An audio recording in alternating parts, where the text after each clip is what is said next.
Hi, Debbie Chu here from Chew on Vegan, and welcome back to my kitchen. Today I'm going to be making green curry in my Instant Pot. I've already got my onions going over here sauteing. I don't know if you've noticed, but lately I've been eating a lot more whole food, plant-based, no processed, and I've really been loving it. I've lost a few pounds. I feel great. Let me know if you'd like to see a video on what I eat in a day. If you do, put a comment down below. But let's get started and I'll show you how you put this easy green curry together in this Instant Pot. So here you see we've got the onions going in a little bit of water. I'm gonna add some garlic and some ginger. I like using this Christopher Ranch. It's garlic and ginger mixed together. I'm just gonna put in about 1.5 teaspoons. If you're not a fan of garlic, if you're not a fan of ginger, then just use garlic, that's fine. You can use fresh, of course. I've just been using these jarred gingers, and garlic's just a lot easier. So we're gonna saute these for a few minutes.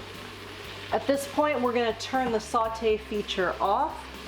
And we're just gonna add a ton of veggies because we wanna really boost the nutrient value of this curry. So I have a Yukon Gold potato, I've got a carrot, I've got some broccoli and some cauliflower, I've got some bell peppers, yellow, orange, red, and green, I've got some peas, and then I've got some garlic powder and some onion powder. Stir that up for a minute. Then I'm going to add a can of coconut milk. And we're going to add a little bit of water too to help it cook. Just want to make sure the veggies are covered.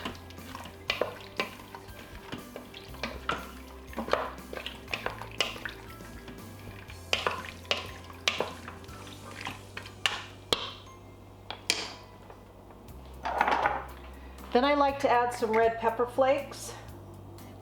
This is optional. And then you want to taste it to see if you need any other spices in here before you cook it. The last thing we're going to add is about 1.5 tablespoons of green curry paste. This is my favorite kind. It's the Thai Kitchen. It is vegan. So we're just going to get this all mixed in. Then we're going to put this pressure cooker on manual for about 15 minutes and let the steam release naturally, and then we'll be ready to eat. Here we have the finished product, all ready to taste. I put it over some rice. You could put this over a baked potato or a baked sweet potato. I like white rice. It's good. Or you could use brown rice. So let's taste a little bit of this. It's hot.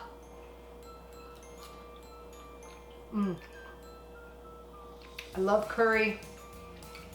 I love the sweetness from the coconut milk. I can feel a little bit of the heat from the red pepper flakes.